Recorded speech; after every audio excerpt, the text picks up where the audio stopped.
Praise Lord. നെഹമ്യാവിൻ്റെ പുസ്തകം 6-ാം അധ്യായം അതിൻ്റെ 1 മുതൽ 19 വരെയുള്ളതായ വേദവാക്യങ്ങൾ. എന്നാൽ ഞാൻ മതിൽ പണിതു. അക്കാലത്ത് പടിവാതിലുകൾക്ക് കതകുകൾ വെച്ചിരുന്നില്ല. ഇല്ലെങ്കിലും അറ്റകുറ്റമൊന്നും ശേഷിപ്പില്ലെന്ന് സൻബല്ലത്തും തോബിയാവും അരാബ്യനായ ഗശമും ഞങ്ങളുടെ മറ്റു ശത്രുക്കളും കേട്ടപ്പോൾ സൻബല്ലത്തും ഗൊശേമും എൻ്റെ അടുക്കൽ ആളയച്ചു. വരിക, നാം ഒനോസമഭൂമിയിലെ ഒരു ഗ്രാമത്തിൽ യോഗം കൂടുക എന്ന് പറയിച്ചു. എന്നോട് ദോഷം ചെയ്യുവാനായിരുന്നു അവർ നിരൂപിച്ചത്. ഞാൻ അവരുടെ അടുക്കിലേക്ക് ദൂതന്മാരെ അയച്ചു. ഞാനൊരു വലിയ വേല ചെയ്തു വരുന്നു, എനിക്ക് അങ്ങോട്ട് വരുവാൻ കഴിവില്ല. ഞാൻ വേല വിട്ട് നിങ്ങളുടെ അടുക്കൽ വരുന്നതിനാൽ അതിന് മിനക്കേട് വരുത്തുന്നത് എന്തിന് എന്ന് പറയിച്ചു.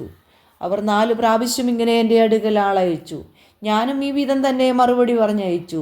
സൻബല്ലത്ത് അങ്ങനെ തന്നെ 5-ാം പ്രാവശ്യം തൻ്റെ ഭൃത്യനെ തുറന്നിരിക്കുന്ന ഒരു എഴുത്തുമായി എൻ്റെ അടുക്കൽ അയച്ചു. അതിലെഴുതിയിരുന്നത്, നീയും യഹൂദന്മാരും മത്സരിപ്പാൻ ഭാവിക്കുന്നു, അതുകൊണ്ടാകുന്നു നീ മതിൽ പണിയുന്നത്. നീ അവർക്ക് രാജാവാകുവാൻ വിചാരിക്കുന്നു എന്നത്രേ വർത്തമാനം. യഹൂദായിൽ ഒരു രാജാവുണ്ടെന്ന് നിന്നെക്കുറിച്ച് യെരൂശലേമിൽ പ്രസംഗിപ്പാൻ നീ പ്രവാചകന്മാരെ നിയമിച്ചിരിക്കുന്നു എന്നിങ്ങനെ ജാതികളുടെ ഇടയിൽ ഒരു കേൾവിയുണ്ട്. ഗസ്മൂവും അങ്ങനെ പറയുന്നു. രാജാവും ഇപ്പോൾ ഈ കേൾവി കേൾക്കും. ആകയാൽ വരിക, നാം തമ്മിൽ ആലോചന ചെയ്യുക.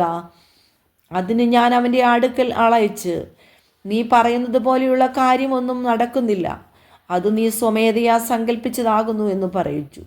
വേല നടക്കാതെ വണ്ണം അവരുടെ ധൈര്യം ക്ഷയിച്ചു പോകണമെന്ന് പറഞ്ഞു.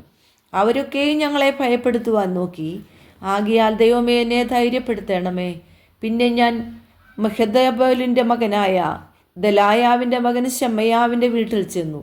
അവൻ കതകടച്ച് അകത്തിരിക്കുകയായിരുന്നു. നാം ഒരുമിച്ച് ദൈവാലയത്തിൽ മന്ദിരത്തിനകത്ത് കടന്നു. വാതിൽ അടയ്ക്കുക, നിന്നെ കൊല്ലുവാൻ വരുന്നുണ്ട്, നിന്നെ കൊല്ലുവാൻ അവർ രാത്രിയിൽ വരുമെന്ന് പറഞ്ഞു. അതിന് ഞാൻ, എന്നെപ്പോലെയുള്ള ഒരാൾ ഓടിപ്പോകുമോ? എന്നെപ്പോലെയുള്ള ഒരുത്തൻ ജീവരക്ഷയ്ക്കായി മന്ദിരത്തിലേക്ക് പോകുമോ?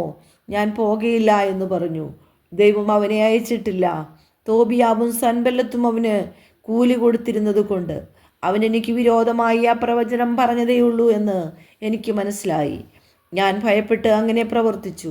പാപം ചെയ്യേണ്ടതിനും എന്നെ ദുഷിക്കത്തക്കവണ്ണം അപവാദത്തിന് കാരണം കിട്ടേണ്ടതിനും അവർ അവന് കൂലി കൊടുത്തിരുന്നു.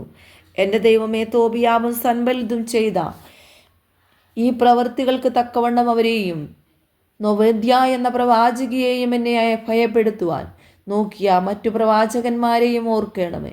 ഇങ്ങനെ മതിൽ 52 ദിവസം പണിത് എലൂൽ മാസം 25-ാം തീയതി തീർത്തു. ഞങ്ങളുടെ സകല ശത്രുക്കളും അത് കേട്ടപ്പോൾ ഞങ്ങളുടെ ചുറ്റുമുള്ള ജാതികളാകെ ഭയപ്പെട്ടു. അവർ തങ്ങൾക്ക് തന്നെ അല്പന്മാരായി തോന്നി. ഈ പ്രവൃത്തി ഞങ്ങളുടെ ദൈവത്തിൻ്റെ സഹായത്താൽ സാധ്യമായി എന്നവർ ഗ്രഹിച്ചു. ആ കാലത്തെ യഹൂദാ പ്രഭുക്കന്മാർ തോബിയാവിന് അനേകം എഴുത്ത് അയക്കുകയും തോബിയാവിൻ്റെ എഴുത്ത് അവർക്ക് വരികയും ചെയ്തു.